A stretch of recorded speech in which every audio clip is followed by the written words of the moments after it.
6th-ranked wrestler in his class coming out of high school. He has not allowed a takedown this year. What makes him so good this early in his career? Well, one thing we heard is that his confidence has gotten so much stronger. First, he was kind of a quiet guy, but then when he started being in this environment of winners, he's got a little edge to him right now. He's getting mad when guys don't wrestle him.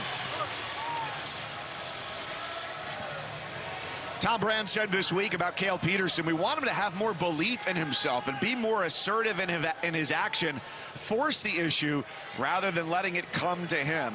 A difficult task against Vega, who in matches where he hasn't won by fall, has outscored his opposition 100-16. I know they said force the issue. You don't want to force him to issue too much against Vega.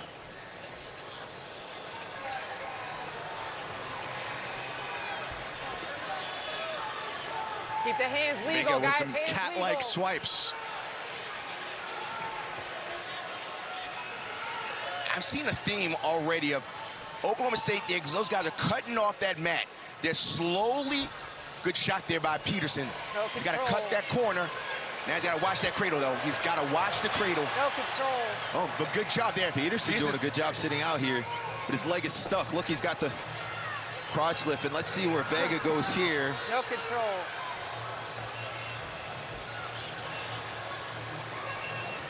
Still rolling, trying to find position. This is a great thing that both guys are rushing through there. They're not looking for a stalemate. Vega coming up, getting his head up. And that's great wrestling then. And you saw when Petersen got on that shot, he wanted to try and finish high around the hip area of Vega. I like the fact that he's attacking.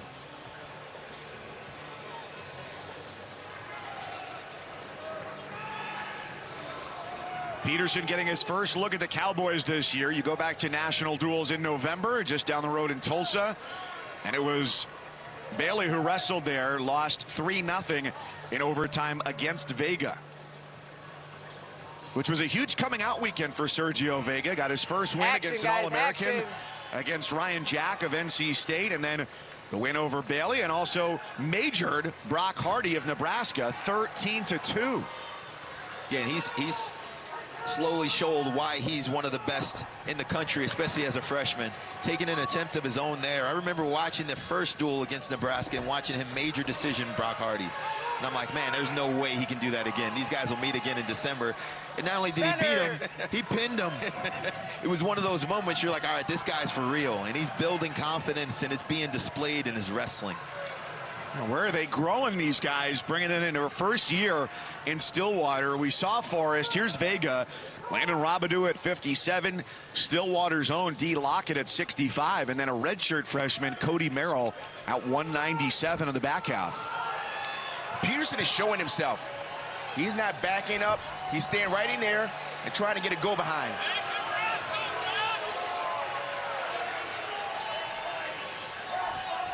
Strong period here by Petersen. He's still attacking. Scoreless first. David Taylor's squad, number 3 in the country, the 2-time NCAA champ, 2-time Hodge winner. You got Olympic gold on both sides. Tom Brand's won it in '96, a 3-time individual champ, and in 19 seasons has led the Hawkeyes to 4 team titles and a top 5 finish in every season but his first. A very high standard in Iowa City. You don't see too often that the respect that they have for a true freshman not to go underneath. He's only been wrestling for 3 months in a real wrestling environment, and they're always saying, I don't want to go underneath this true freshman. Yeah, and he showed that he's really dangerous from that position. But also, it speaks to Kale Petersen doing a really good job, right? When he shoots, he's shooting high and above the knee. He's not letting Sergio sit corner. Look at him above the knee, staying on the hamstrings, see if he can pop back door, get his hips underneath of him. He didn't want to go below the knee. That arm went below the knee. He wants to stay high like you were saying, JB. He's got to watch to get his head on his side. If he's got to do it, he's got to do it quickly. He's got to be quick around that. Switches to the double. He's got that far hip with his right hand.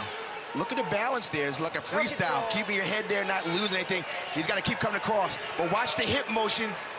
Good motion there, almost there. No control. No control, good scramble there. But Petersen is not backing down. He is attacking. Oh, and that may have been a mistake, letting go of the leg. Oh, look, he comes out backside. No, he's got leg in. He's behind both arms. We may have... Keep that half in there and continue to push towards the head. Keep that half in there, continue to move forward. He's got his heel right in his elbow. He's having a hard time finding a way. He's got his... I tell you what. I'm impressed. Petersen is wrestling. He's not panicking. He knows what's coming, and he's not backing down. And there are no stall calls. What do you think Vega is thinking, given the way some of his matches have gone this year? Well, it seems like he's won a lot of matches like this, so he shouldn't be too nervous or uncomfortable. But the fact of the matter is, Petersen is not backing down. So scoreless after 2. Petersen close to a takedown there in the second. Vega hasn't given one up this year. So at that point, he had to have, but watch the roll through there by Vega to continue to move. Whenever you're in a scramble situation, you want to move. You don't want to stand still, and they were just trying to figure it out like a chess match. And Vega doesn't seem frantic at all, right? In a situation like this where you've been really dominant throughout the year, you would think that he would be panicking, taking numerous errant shots, but he's staying really patient. He knows he only needs one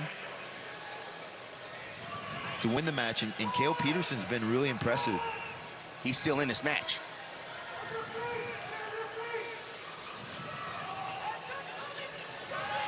Petersen's still moving.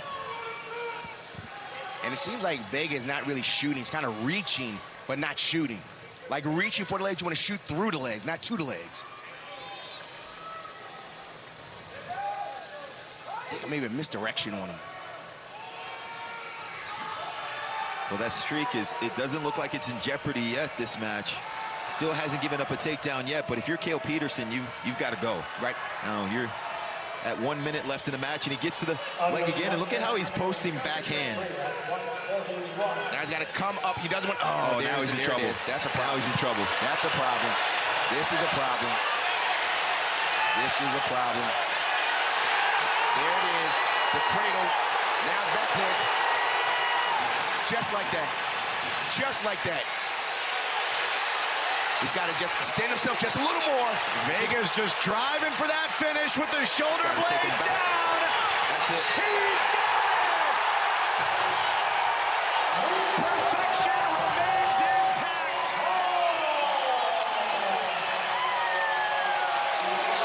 Hey, you can run, but you can't hide. It's only a matter of time before Sergio's going to find you. He got into the position multiple times throughout the match, kept getting to the body and looking for the cradle, but he couldn't find it. Petersen was doing a good job, but eventually he found it. One thing that you noticed was his patience. You said it earlier, JB. He wasn't nervous about anything. He knew what position he wanted to get to, and this is the position, a cradle. When you have someone that has length like that, you just readjust. You don't blow out your arms. You just continue to move towards, and at that point, in college wrestling, it only takes 1 second for your shoulder blades to hit the mat. He adjusts 1 second, and this place goes on fire.